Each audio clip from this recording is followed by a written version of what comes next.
మనం కొంతమందిలో డింపుల్స్ గమనించి ఉంటాం. అయితే ఆ డింపుల్ ఎలా ఫామ్ అవుతుందంటే జెనెటిక్ డెఫెక్ట్స్ వల్ల మజిల్స్ ఇన్కరెక్ట్గా గ్రో అవుతాయి. దీనివల్ల అక్కడ గ్యాప్ అనేది ఫామ్ అవుతుంది. దానివల్లే డింపుల్స్ వస్తాయి. మనందరం షాంపూతో హెడ్ బాత్ చేస్తాం. అయితే షాంపూతో హెడ్ బాత్ చేసినా కూడా మన హెయిర్ అంత స్ట్రాంగ్గా ఉండదు. అయితే షాంపూలో వాట్కా కానీ కలిపి మీరు హెడ్ బాత్ చేస్తే మీ హెయిర్ స్ట్రాంగ్గా, దృఢంగా, డాండ్రఫ్ రాకుండా అండ్ అలాగే హెయిర్ ఫాల్ అవ్వకుండా కాపాడుతుంది. 2018లో ఒక అండర్ కవర్ ఇన్వెస్టిగేషన్లో తెలిసింది ఏమిటంటే యాపిల్ ఒక కంప్యూటర్ని రిపేర్ చేయడానికి $12,000 ఛార్జ్ చేసింది. అయితే లోకల్ రిపేర్ స్టోర్లో కనుక రిపేర్ చేపిస్తే అది కేవలం 1 మినిట్లో చేస్తారు. దానికి వాళ్ళు ఛార్జ్ కూడా తీసుకోరు. మనందరం మార్వెల్ ఎండ్ గేమ్ చూసే ఉంటాం. అయితే అందులో టోనీ లవ్ యూ 3000 టైమ్స్ అంటాడు. అయితే దాని మీనింగ్ ఎవరికి తెలియదు. అది ఎందుకంటే మార్వెల్ సినిమాటిక్ యూనివర్స్లో టోటల్ స్క్రీన్ టైం 3000 మినిట్స్.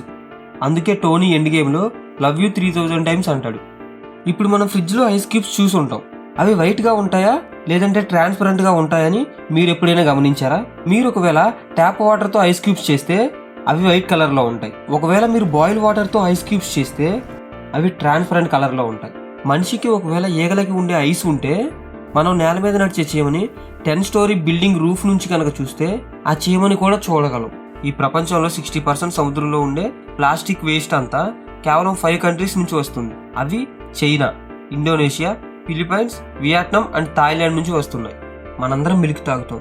అది గేదె పాలైనా ఆవు పాలైనా అయితే పాలు ఏ కలర్లో ఉంటాయి? వైట్ కలర్లో ఉంటాయి. అయితే హిప్పోటోమస్ మిల్క్ మాత్రం పింక్ కలర్లో ఉంటాయి.